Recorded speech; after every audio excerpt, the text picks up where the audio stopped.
turns to Part 1. Part 1. First, you have some time to look at questions 1 to 4.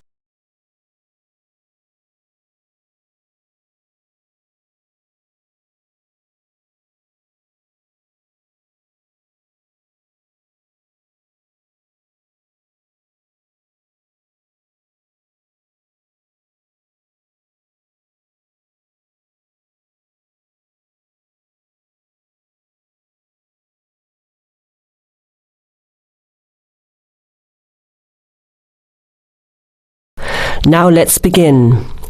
Answer the questions as you listen. You will hear the recording once only. Listen carefully to the conversation and answer questions 1 to 4. Okay, who's next, please? I think I am. How can I help you? I just came in on flight 372 from Singapore at 11:30 and my luggage hasn't arrived. I've been waiting at the baggage claim for about half an hour now and everything seems to have come off the plane. The conveyor belt has stopped and all the passengers have gone. So I came here to find out what has happened to my bag. Can I see your ticket, please? Here it is. So you came from Hong Kong today and changed planes in Singapore, right?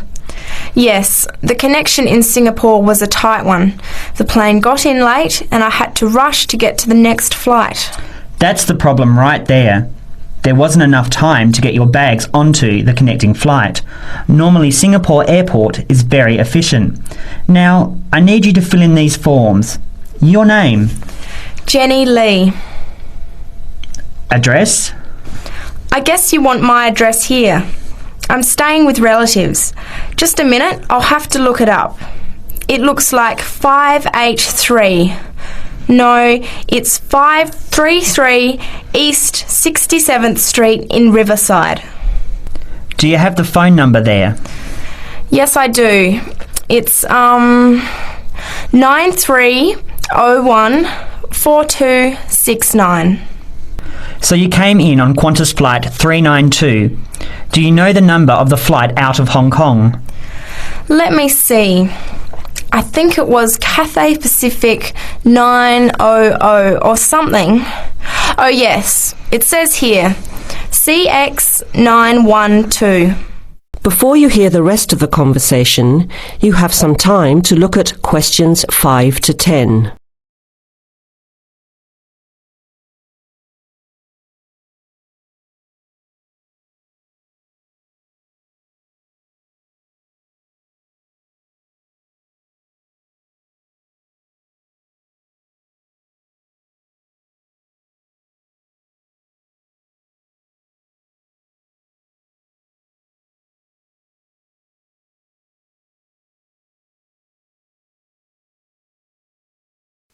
Now listen and answer questions 5 to 10. Right. Now, I need a description of the luggage. How many pieces did you check in? Just one. Can you describe it for me? Here is a picture to help you. Okay. It's a big bag, like this one. Rectangular. Not hard shell, but soft covered. And it has a zipper around the front. Is it black? No, sort of a grey colour. Any identification? Just a tag with my name on it. Any other features? Well, it has wheels and a retractable handle on the end, so you can pull it, as well as the handle in the middle. Okay, that's fine. Now, if your bag missed the connection, I'm sure it'll be put on the next flight. I'll email Singapore as soon as I finish here. The next flight comes in at 17:50. That's 10 to 6 this evening. You can pick it up then. 10 to 6? That's too long to wait. Can I get my uncle to pick up the bag on his way home from work? Sorry, you have to be here yourself to clear customs.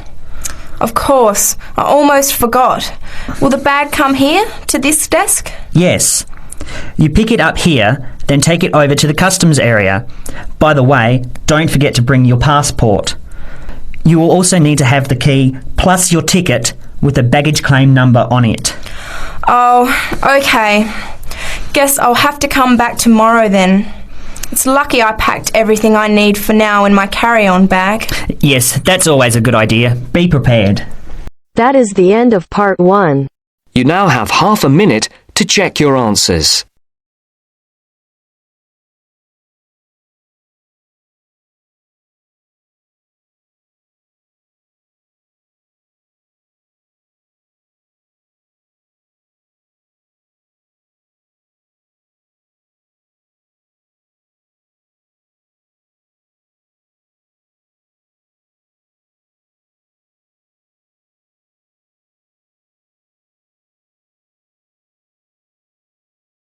Now turns to Part 2.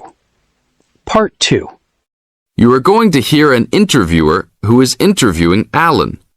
He made a great discovery of Mungo National Park. First look at questions 11 to 15.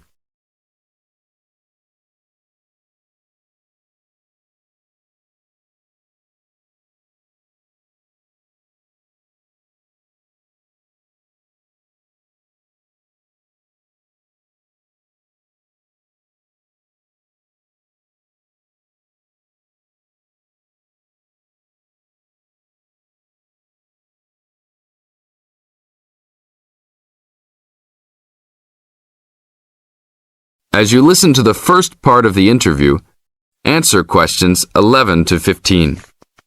An event occurred in 1996 over a period of 3 days that attracted considerable attention at the time and led to a new find in Mungo National Park, which is the focal point of the Willandra Lakes World Heritage Area in New South Wales, Australia. I talked to Alan Moore, the organizer of this trip, about his experience. Alan, what was the purpose of your trip? Well, as you know, I love the outback and lead tours of people wanting to go into more remote parts of the country. However, I thought it was time for me too to have a holiday.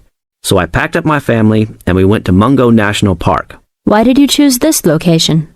It holds a record of Aboriginal life stretching back over 40,000 years. And of course, I wanted my young kids to be amazed by the main feature of the park, the remarkable Walls of China, as they're called, where wind and water erosion have exposed this long history. I see. What was the weather like? It was unusual for that time of year. The rain was just one continual downpour after another. We were always soaked to the skin. So we decided to cut our holiday short and only stayed 3 days in the end. However, it was eventful. The obvious problem was to get back to the nearest town, a small place called Burunga. But the dirt roads out there are always impassable after rain, so we settled down for a long, wet wait in the park. We didn't really mind because the scenery was so interesting. However, the kids wandered away without our noticing, and eventually we realized they must be lost. So we used our two-way radio to contact the park rangers and the police, and a helicopter was sent. Luckily, the kids were found within a few hours, but they'd made an important discovery. Now look at questions 16 to 20.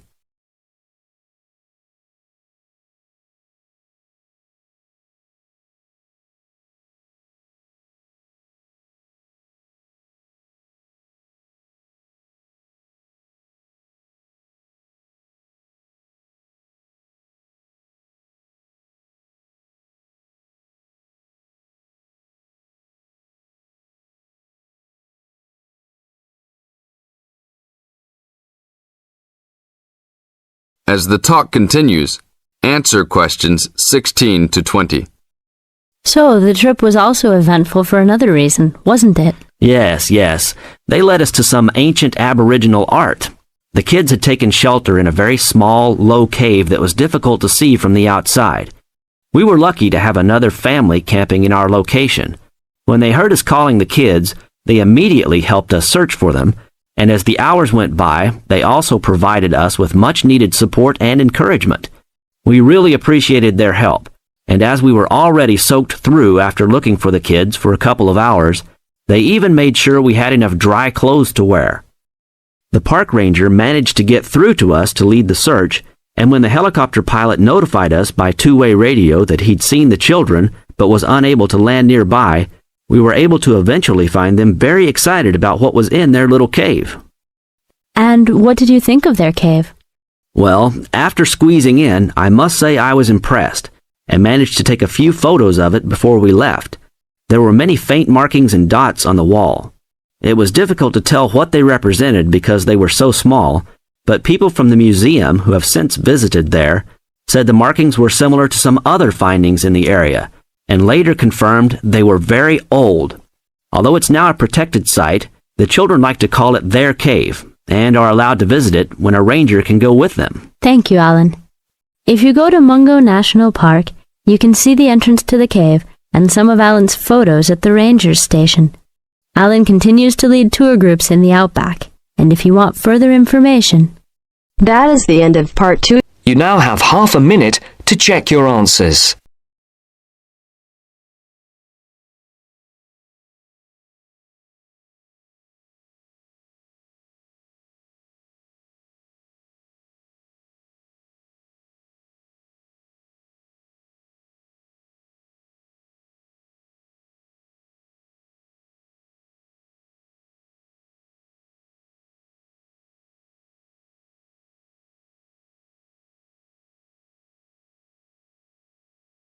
Now turns to part 3.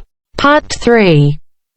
You will hear two undergraduates doing a research methods course. A girl called Leela and a boy called Jake having a seminar with their tutor. Now you have some time to look at questions 21 to 24.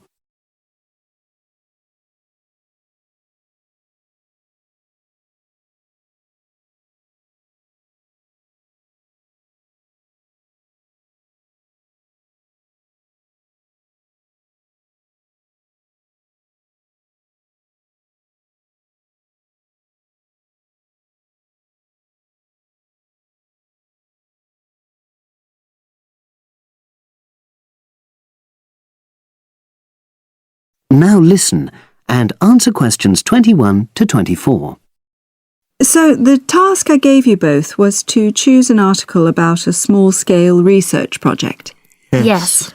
You were then required to try to reproduce the research procedures in your own context, i.e. try it out for yourselves. Yeah, and that's what we've done. Great. So I'd like you to tell me a bit about the article and why you chose it. Well, the article's written by 2 university lecturers who had started using crosswords to help their students revise terminology for exams. And the crosswords were designed and set on computers. And we selected the article because, well, it seemed an accessible topic, even though we weren't familiar with the technique. You know, using IT to design crosswords for higher education. That's a good reason. So these lecturers wanted to see how well this innovation was received by their students. Yes. So how did you go about reproducing the research?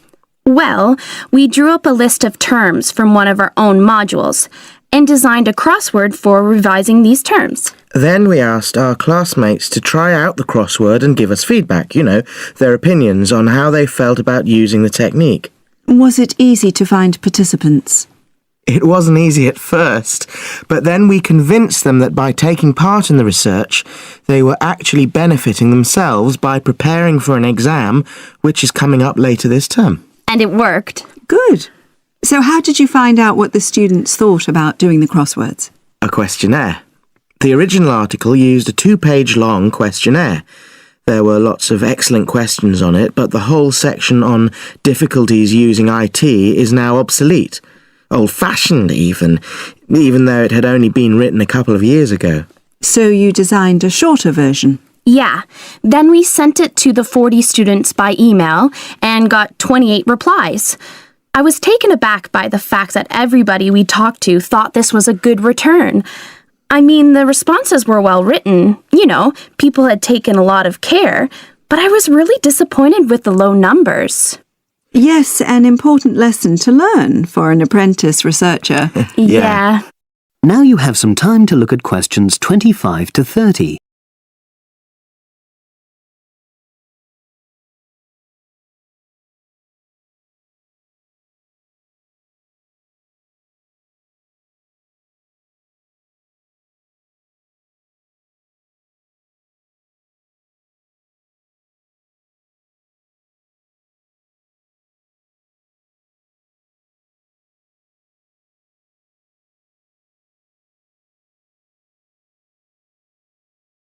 Now listen and answer questions 25 to 30. So what results did you get? Well, basically, the responses were extremely positive. The students said that doing the crossword on a computer helped them really focus on the work in hand and not be distracted, which is something that commonly happens with other ways of doing revision. Yeah, that was really clear. But something that struck me was that having fun hardly featured in their responses, nor did anything to do with spelling of hard words, which I thought would be an obvious benefit. No? Okay.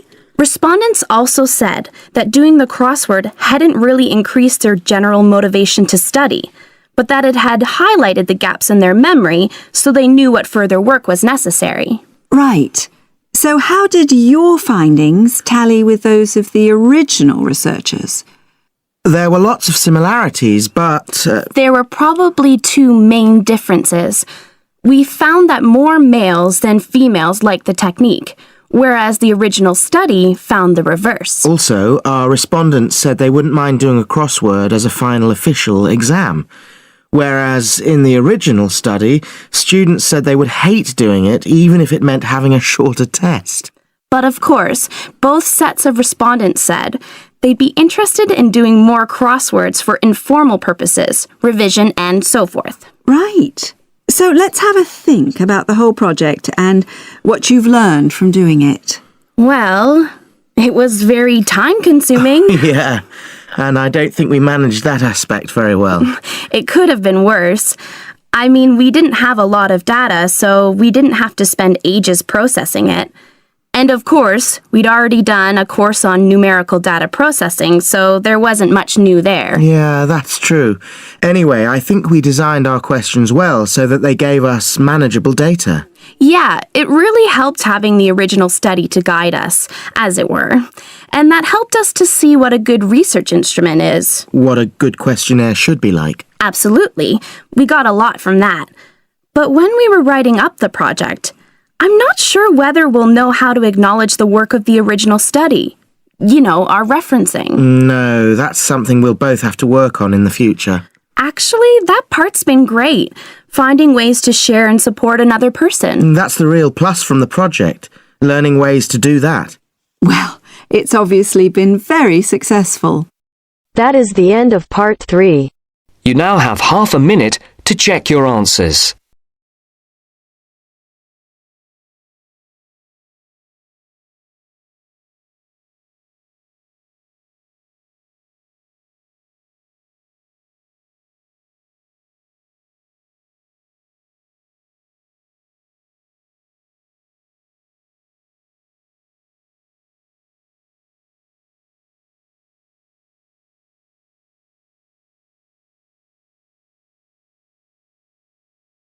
Now turns to part 4. Part 4. You are going to hear the first part of a lecture on American culture and American customs. First, you have some time to look at questions 31 to 40.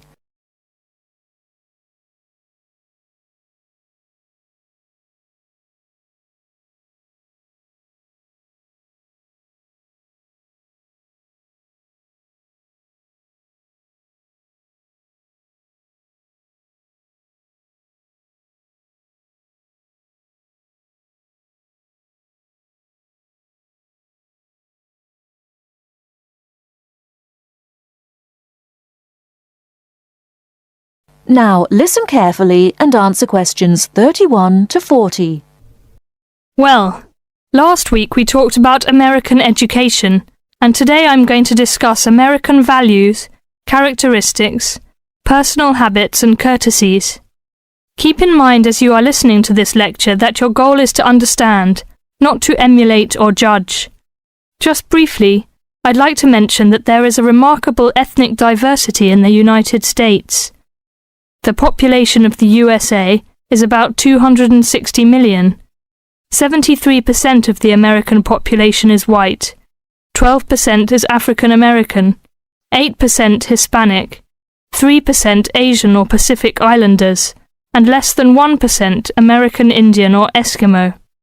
Many Americans resent generalizations being made about them because Americans see themselves as very unique and individualistic. On the other hand, Americans tend to lump foreigners together into one lot and condescendingly view foreigners as people who are not as intelligent or sensible as Americans. Despite Americans' dislike of generalizations and their ethnocentric point of view, it becomes evident that they are indeed American. Americans value individualism, independence, informality, directness, punctuality, achievement, and competition. Individualism is probably the most highly esteemed value in the American culture and an important key to understanding American behavior. In the historical development of the country, individuality was crucial for survival. If you asked Americans to characterize the ideal person, they would probably use adjectives such as autonomous, independent, and self-reliant. Persons tend to be viewed as individuals rather than as representatives of a family or a group. Here are some examples of how this value affects behaviors. 1. If a group of friends go to a restaurant, everyone wants to pay their own way. In other words, they want to have separate checks and not be someone's guest. 2. In friendships, which seem to initially develop more quickly in the US than in other cultures, the Americans may feel uncomfortable if you give them more help than they need. This is a tendency to draw back and see dependency as weakness. In some ways, the stress on the individual rather than the family or group has led to a more informal society. Sometimes this lack of formality is viewed by members of other cultures as a sign of lack of respect. But that is not the intention in the American value system. This informality is even more predominant on the university campus than in other segments of society. Some ways in which you might see this value expressed in behaviors are: 1. You will generally be on a first-name basis with other students, in spite of any age differences. 2. Dress is very informal on campus. 3. Language is informal and sometimes confusing. Phrases like "see you later" and "drop by any time" are not meant literally. They are informal ways of saying goodbye. Americans are direct. Honesty and frankness are more important to Americans than saving face. They may bring up impolite conversation topics which you may find embarrassing, too controversial, or even offensive. Americans are quick to get to the point and do not spend much time on formal social amenities. This directness encourages Americans to talk over disagreements and to try to patch up misunderstandings themselves, rather than ask a third party to mediate disputes. It is particularly interesting to see what behaviors have culturally become associated with straightforwardness. 1. A firm handshake somehow has come to be interpreted as a sign of sincerity. 2. Looking at a person when you speak to him or her gives an indication of honesty. 3. In a question of honesty versus politeness, honesty wins.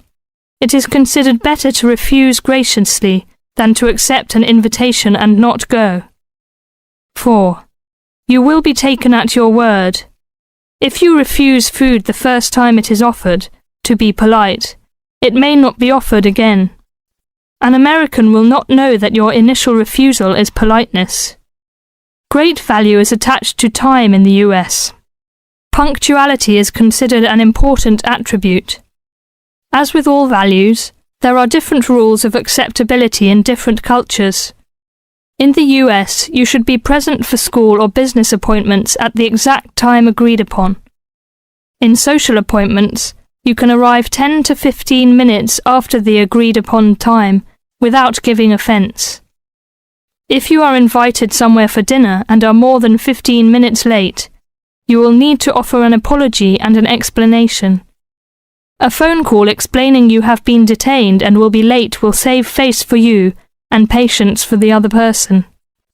Americans also value achievement and competition. The American style of friendly joking or banter of getting the last word in, and the quick and witty reply are subtle forms of competition. Although such behaviour is natural to Americans, you may find it overbearing or disagreeable. Americans are obsessed with records of achievement in sports, and sports awards are often displayed in their homes. Also, sometimes books and movies are judged not so much on quality, but on how many copies are sold, or on how many dollars of profit are realized. That is the end of part 4. You now have half a minute to check your answers.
Give it to me.